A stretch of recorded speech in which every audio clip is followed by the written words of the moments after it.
Maya n'était qu'une petite fille avec une boîte de chocolat. Elle est entrée dans un restaurant de luxe à Paris, espérant vendre ses douceurs pour aider sa mère malade. Mais un millionnaire arrogant a décidé d'en faire la risée de tout le monde. Ce qu'il ignorait, c'est qu'il s'apprêtait à recevoir la plus grande leçon de sa vie. Mais avant de commencer notre histoire, dites-nous en commentaire d'où vous regardez cette vidéo. C'est toujours incroyable de voir jusqu'où nos récits voyagent. Le restaurant Le Palais scintillait sous les lustres en cristal, tel un joyau au cœur de Paris. Les tables, nappées d'un blanc immaculé, accueillaient des plats qui coûtaient plus cher que le salaire mensuel de bien des gens.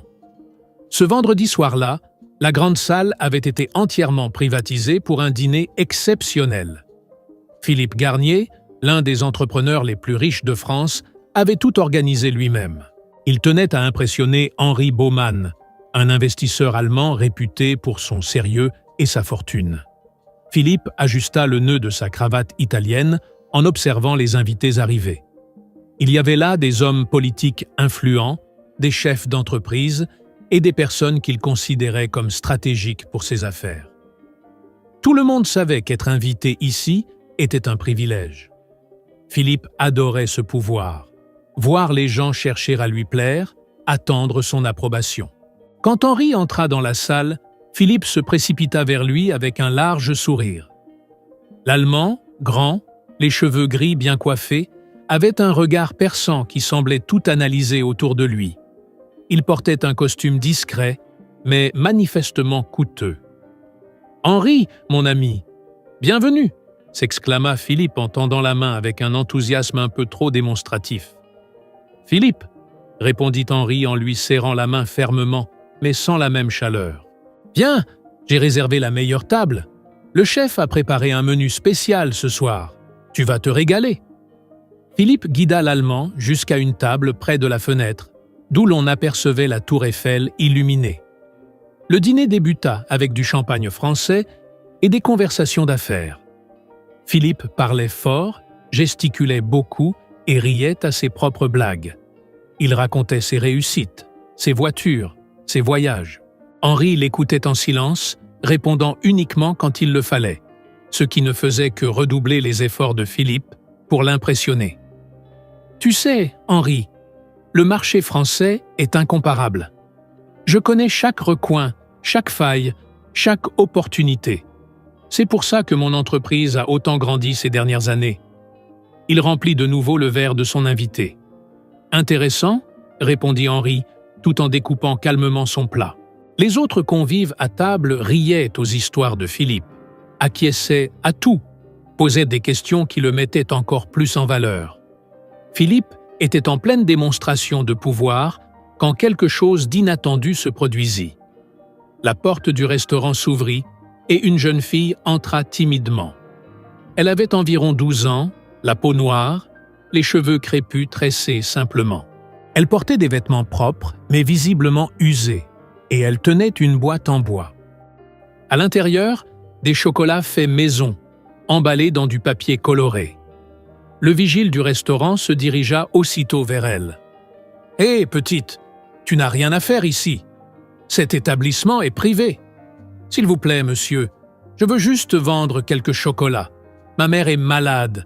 J'ai besoin d'aide pour acheter ses médicaments. » Sa voix était douce, mais déterminée. « Ça ne m'intéresse pas. Sors d'ici avant que j'appelle la police. » Philippe observait la scène avec une irritation croissante. Comment cette gamine avait-elle osé entrer dans le meilleur restaurant de la ville? Et interrompre un dîner aussi important, en plus. Il frappa la table de la paume, attirant l'attention générale. « Qu'est-ce que c'est que ce cirque? Je ne paie pas une fortune pour être dérangé par des vendeurs ambulants. » Sa voix résonna dans toute la salle. La fillette tourna les yeux vers lui, apeurée, mais pas intimidée. « Désolé, monsieur. Je ne veux déranger personne. J'ai juste besoin de vendre ces chocolats. Tu crois que quelqu'un ici a besoin de tes chocolats bon marché? Regarde autour de toi. Chacun dans cette pièce pourrait acheter une chocolaterie entière sans même y penser. » Philippe accompagna ces paroles de grands gestes. Certains invités rirent, d'autres semblaient mal à l'aise. Henri cessa de manger et suivit la scène avec attention. Son visage restait impassible, mais ses yeux passaient de Philippe à la petite. « Mes chocolats sont bons, monsieur. Ma grand-mère et moi, on les fait avec amour, et ils ne sont pas si chers que ça. » La jeune fille gardait la tête haute malgré l'humiliation. « Avec amour ?» ricana Philippe. « Ma chère, ici, on mange des plats préparés par des chefs étoilés. Personne ne veut de friandises faites dans une cuisine de banlieue. » Cette remarque cruelle fit détourner le regard à plusieurs convives. L'atmosphère devint pesante. Henri posa sa serviette sur la table, s'essuya la bouche et prit enfin la parole. « Peut-être que tu devrais la laisser essayer. » Sa voix était calme, mais teintée d'autorité. Philippe en resta bouche bée. « Henri, tu n'es pas sérieux. Elle n'a rien qui puisse nous intéresser. »« Et pourquoi ne pas la laisser en décider ?» répondit Henri en croisant les bras. « Ou aurais-tu peur d'une enfant ?» La provocation fit mouche. L'ego de Philippe ne pouvait tolérer qu'on le prenne pour un lâche ou un radin, surtout devant un Allemand influent. Pourtant, il ne voulait pas non plus donner trop d'importance à cette gamine. Poussé par son arrogance et le besoin de préserver son image d'homme puissant, il eut une idée qu'il jugea brillante. « Très bien, Henri, je vais faire mieux que ça. Je vais lui offrir une chance en or. » Philippe se leva et s'approcha de la jeune fille avec un sourire malicieux. « Comment tu t'appelles ?»« Maya, monsieur, » répondit-elle en serrant sa boîte de chocolat contre elle. « Maya, joli prénom. Alors Maya, voilà ma proposition. Tu vois ce monsieur là-bas ?» Il désigna Henri du doigt. « Il est allemand. Si tu réussis à lui vendre tes chocolats en allemand, non seulement j'achète toute ta boîte, mais en plus, je te donne 100 000 euros. 100 000 ! Tu peux imaginer ça ?» Un silence s'abattit sur la salle. Des murmures commencèrent à se faire entendre. Certains trouvaient la scène amusante, d'autres se sentaient gênés. Philippe, lui, savourait l'attention qu'il venait de capter. Maya regarda successivement Henri, puis Philippe. « Vous êtes sérieux ? » ?»« Absolument. Mais attention, il faut que ce soit en allemand. Pas de français, pas de portugais. De l'allemand, du vrai. Tu crois que tu peux y arriver ?» Henri se tourna complètement vers Maya. Son visage restait impassible, mais quelque chose avait changé dans son regard. Une lueur de curiosité, peut-être. Maya inspira profondément. Ses doigts se crispèrent sur la sangle de sa boîte. Tous les regards étaient braqués sur elle. Elle savait que Philippe se moquait d'elle, qu'il espérait la voir échouer. Mais elle voyait aussi une réelle opportunité. 100 000 euros suffiraient à couvrir tout le traitement de sa mère, et même à leur offrir un nouveau départ. « J'accepte, » dit-elle en relevant le menton. Philippe éclata de rire. « Excellent, vous êtes tout témoin. Si cette jeune fille parvient à vendre ses chocolats en allemand, je lui verse 100 000 euros. » Il retourna s'asseoir, leva sa flûte de champagne et porta un toast dans le vide. « Ça va être divertissant. » Henri ne quittait pas Maya des yeux, tandis qu'elle s'avançait vers lui, d'un pas lent mais déterminé. L'homme d'affaires français se laissa aller contre le dossier de sa chaise, totalement détendu. À ses yeux, il ne s'agissait que d'une démonstration de pouvoir de plus. Une petite farce aux dépens d'une gamine pauvre qui apprendrait bien vite à ne pas rêver au-delà de sa condition. Il était loin de se douter que les prochaines minutes allaient bouleverser non seulement cette soirée, mais peut-être aussi le cours de sa propre vie. Maya tenait sa boîte de chocolat à deux mains et regardait Henri droit dans les yeux. La salle était désormais plongée dans un silence absolu. Même les serveurs s'étaient figés, observant avec curiosité la suite des événements. Philippe sirotait son champagne avec un sourire satisfait, persuadé d'assister à la défaite imminente de la fillette. Puis Maya prit la parole. Sa voix était claire, assurée. « Guten Abend, mein Herr. Mein Name ist Maya. Ich möchte Ihnen diese Pralinen anbieten, die ich zusammen mit meiner Großmutter mache. Sie sind aus dunkler Schokolade und haben eine Füllung aus Früchten, die wir selbst auswählen. La transformation fut immédiate. Le sourire de Philippe se figea. Les convives échangèrent des regards stupéfaits. Henri se pencha en avant, totalement captivé par la jeune fille. Maya poursuivit. Sa prononciation était impeccable. Wir verkaufen sie, um die Behandlung meiner Mutter zu finanzieren. Sie ist krank und braucht teure Medikamente. Jede Praline wurde mit Sorgfalt und Liebe hergestellt. Der Preis ist fair, und ich verspreche Ihnen, dass der Geschmack Sie nicht enttäuschen wird. Henri était visiblement impressionné. Ses yeux brillaient d'une surprise sincère. Il acquiesça lentement pendant que Maya achevait sa Präsentation. Ich weiß, dass Sie ein wichtiger Mann sind und viele Optionen haben. Aber manchmal sind die einfachsten Dinge die wertvollsten. Würden Sie mir die Ehre erweisen, meine Pralinen zu probieren? À la fin de son discours, Maya ouvrit sa boîte et tendit un chocolat à Henri. L'Allemand observa le bonbon emballé dans du papier coloré, puis le visage calme de la fillette, et enfin Philippe, devenu aussi pâle que la nappe. « Extraordinaire !» dit Henri en français, en prenant le chocolat. « Ta prononciation est parfaite. Où as-tu appris l'allemand ?» Maya referma la boîte et répondit avec calme. « Ma grand-mère était mariée à un Sénégalais qui a travaillé en Allemagne pendant 20 ans. Il est retourné au Sénégal âgé et s'est marié avec elle. Bien qu'il soit décédé quand j'étais petite, il avait appris la langue à ma grand-mère et elle me l'a transmise. Il disait toujours que les langues étaient des ponts vers le monde. » Le Français tenta de rire, mais le son qu'il produisit était forcé, étranglé. « Eh bien, quelle surprise, n'est-ce pas ?» dit-il en s'essuyant le front avec sa serviette. « C'était une belle tentative, jeune fille, mais elle a fait exactement ce que tu as demandé, » coupa Henri d'un ton tranchant. « Et elle l'a fait à merveille. »« Oui, mais c'était une plaisanterie, Henri, tu sais bien, un peu d'humour pour détendre l'ambiance. » Philippe tenta un sourire, mais personne ne le lui rendit. Maya tendit la main vers Philippe.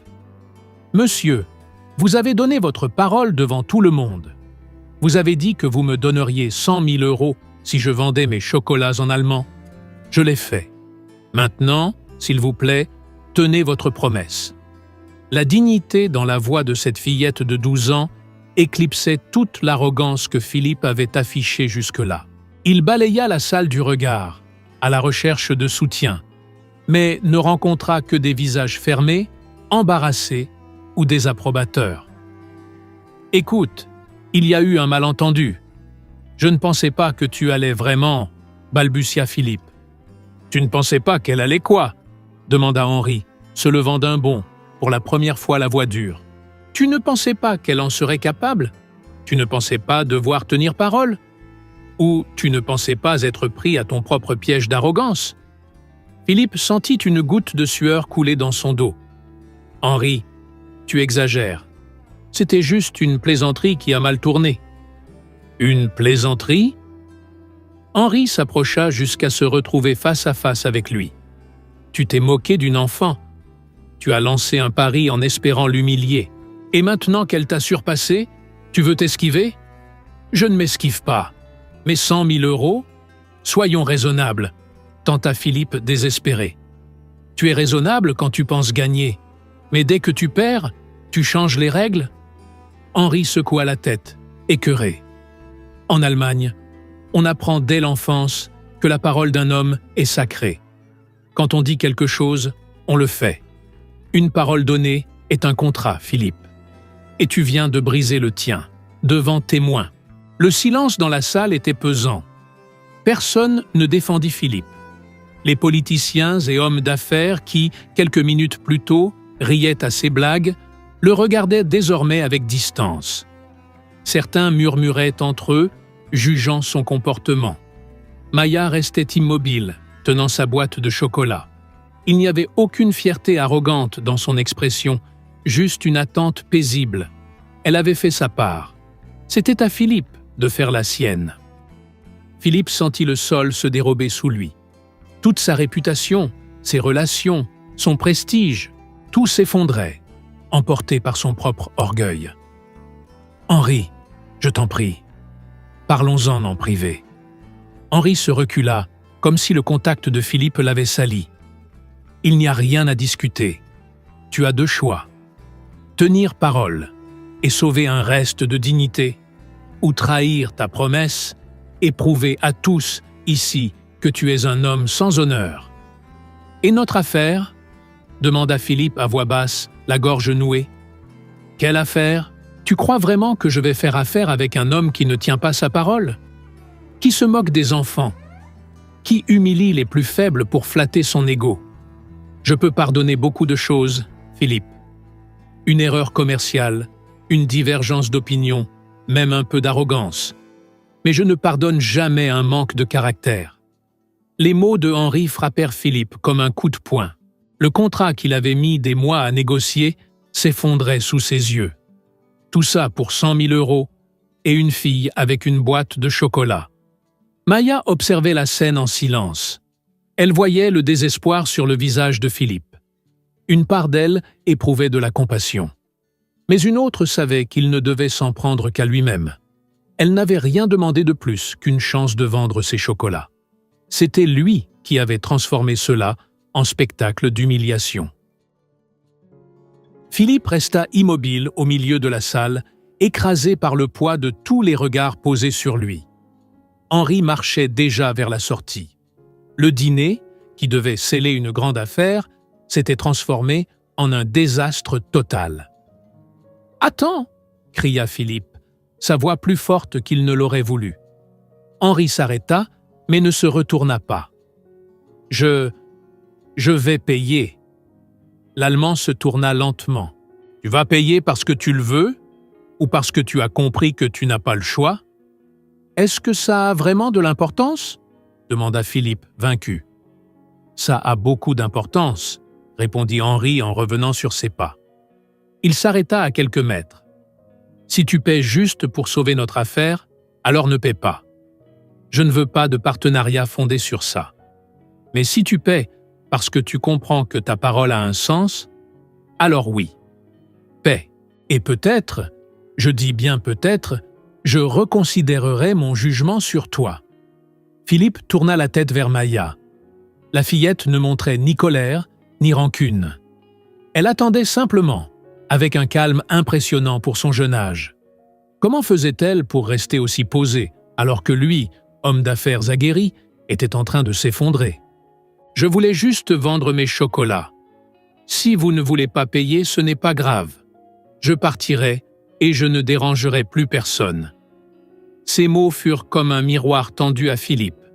Une enfant sans rien, vendant des chocolats dans la rue pour soigner sa mère, lui offrait une porte de sortie. Elle, qui aurait eu 1000 raisons d'être en colère, faisait preuve de plus de grâce et de dignité qu'il n'en avait montré depuis le début de la soirée. « Non, » dit Philippe, pour la première fois sans arrogance, juste avec une lassitude sincère. « Tu ne vas pas partir. J'ai donné ma parole. » Et il s'interrompit un instant, avalant sa fierté, et je dois apprendre à la respecter. Il retourna à sa table, attrapa sa veste et en sortit son chéquier. Ses mains tremblèrent légèrement en l'ouvrant.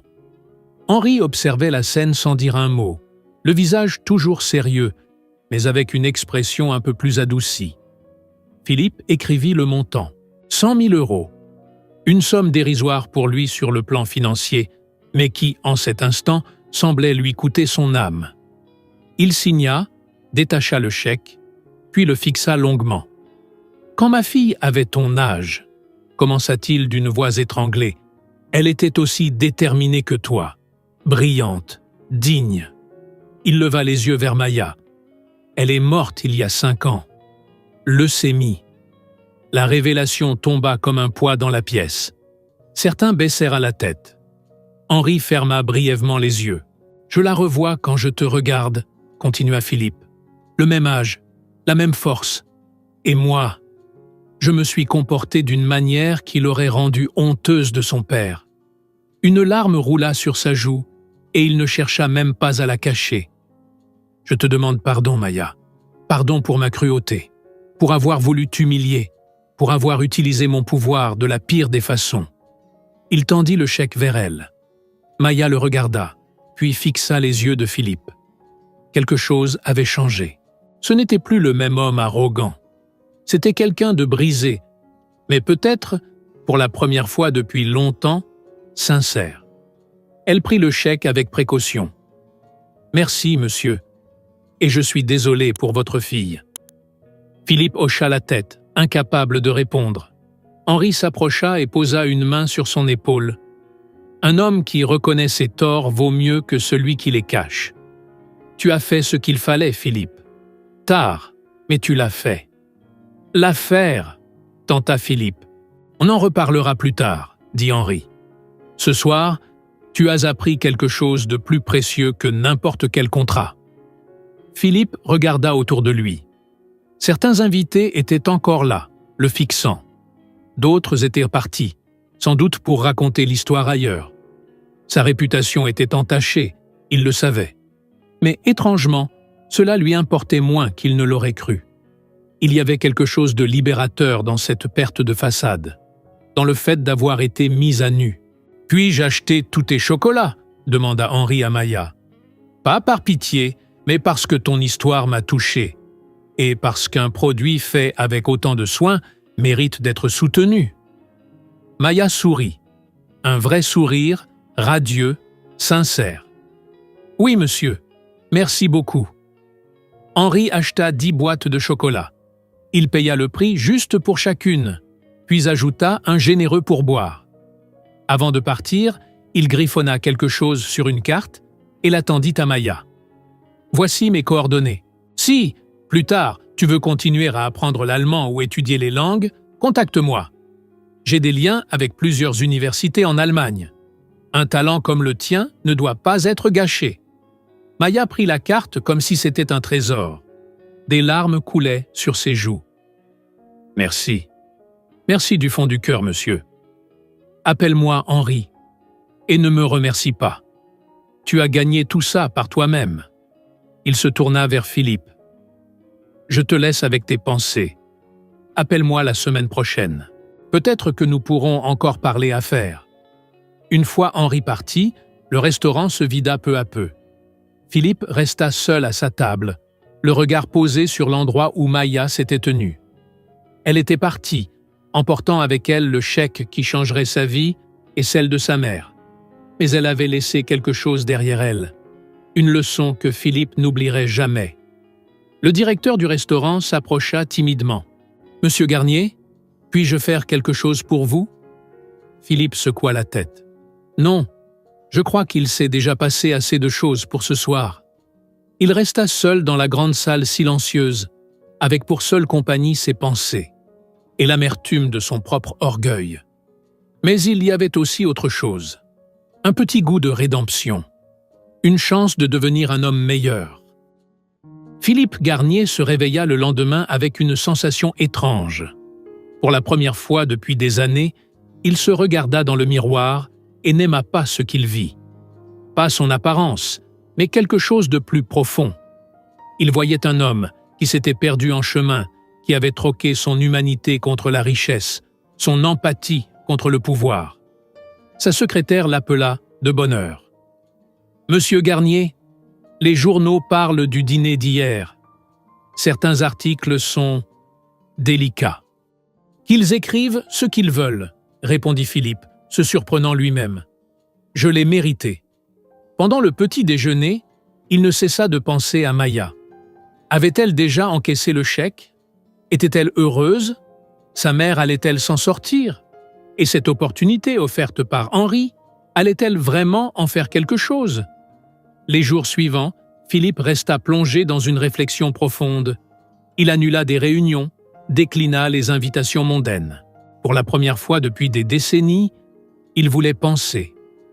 Réellement penser à sa vie, à ses choix. Une semaine après ce fameux dîner, Henri l'appela. « Philippe, on déjeune ensemble ?» Ils se retrouvèrent dans un petit café discret, à 1000 lieues du luxe du palais. Henri était déjà installé, lisant le journal en sirotant un café noir. « Merci d'être venu, » dit Philippe en s'asseyant. « Tu as l'air différent, » remarqua Henri. « Je me sens différent, » admit Philippe. « Cette nuit-là, cette petite fille, quelque chose a changé en moi. Et qu'as-tu l'intention de faire de ce changement ?»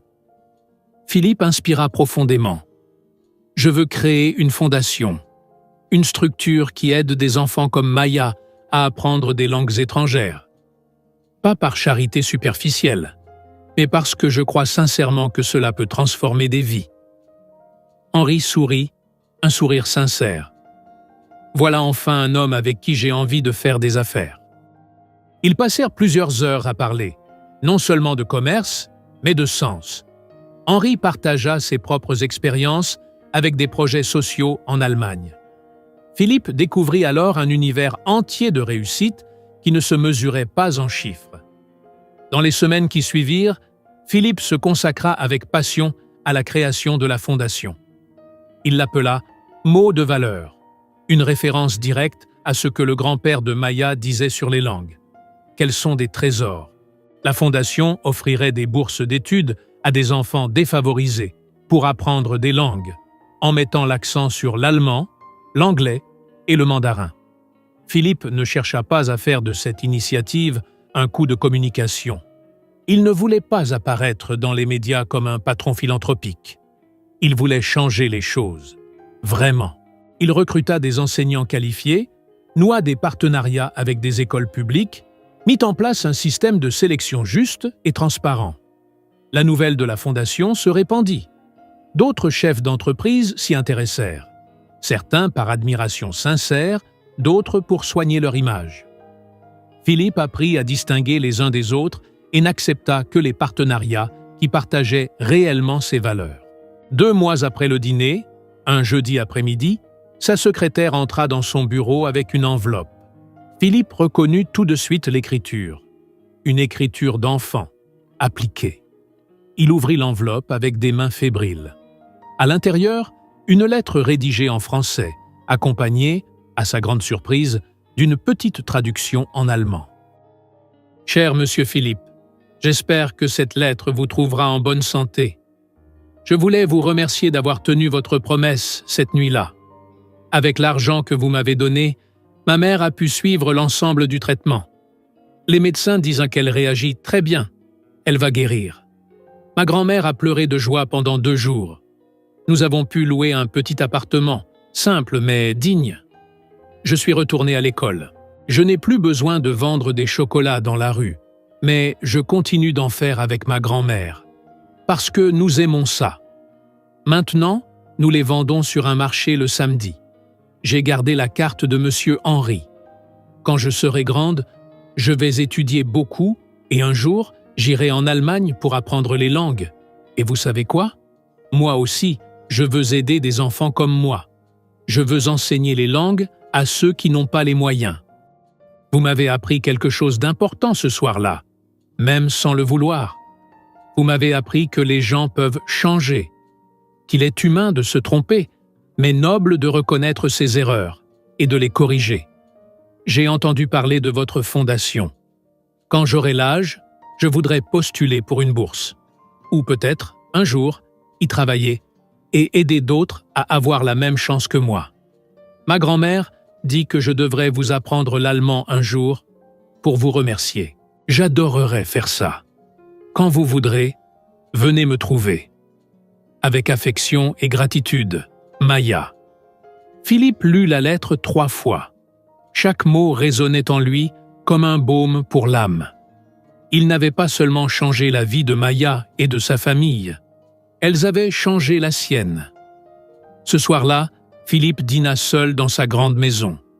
Mais pour la première fois depuis longtemps, il ne se sentit pas seul.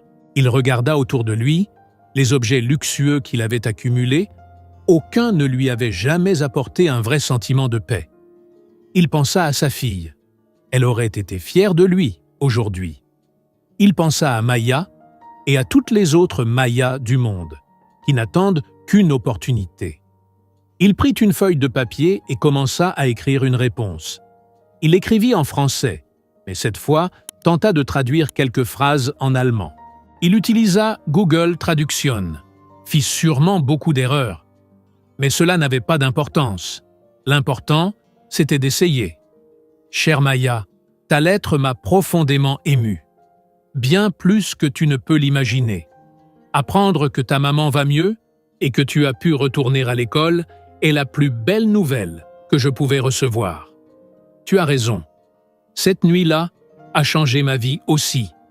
Tu m'as montré que la véritable richesse n'a rien à voir avec le montant qu'on a sur un compte en banque. Elle réside dans le caractère, la dignité et le courage. Et toi, tu possèdes ces 3 qualités en abondance. Concernant les cours d'allemand, j'adorerais. Mais seulement si tu promets d'être patiente avec moi. Je suis presque sûr que je serai un élève catastrophique.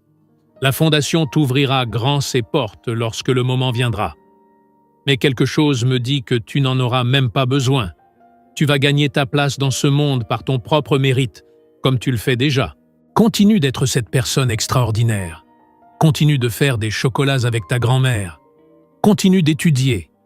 Et n'oublie jamais une chose. Tu as une valeur immense. Pas à cause de moi, ni de Henri, mais pour ce que tu es. Avec toute mon admiration et mon respect, Philippe. Philippe envoya la lettre le lendemain. Et pour la première fois depuis des années, il dormit profondément. Sans cauchemar, sans anxiété. Ce qu'il avait découvert n'était ni un secret d'affaires, ni une nouvelle stratégie de croissance. C'était quelque chose qu'aucun investissement, qu'aucune somme d'argent ne pouvait acheter. Il avait découvert la rédemption. Quelques mois plus tard, la Fondation Mots de Valeur avait déjà aidé plus d'une centaine d'enfants. Henri était devenu non seulement un partenaire de confiance, mais un véritable ami. Philippe avait réduit ses heures de travail et passait désormais plus de temps dans les écoles, à rencontrer les boursiers, à écouter leurs histoires. Et chaque fois qu'on lui demandait pourquoi il avait créé cette fondation, Philippe souriait et racontait l'histoire d'une petite fille avec une boîte de chocolat. Une fille qui lui avait appris la véritable valeur des mots. Pas ceux qui scellent des contrats ou impressionnent des salles pleines de monde, mais ceux qui construisent des ponts, qui honorent des promesses et qui transforment des vies. Si cette histoire vous a touché, laissez un commentaire ci-dessous. N'oubliez pas de liker la vidéo, de la partager avec quelqu'un qui en aurait besoin aujourd'hui. Et rappelez-vous, les mots ont de la valeur. Et la façon dont nous les utilisons peut changer des vies.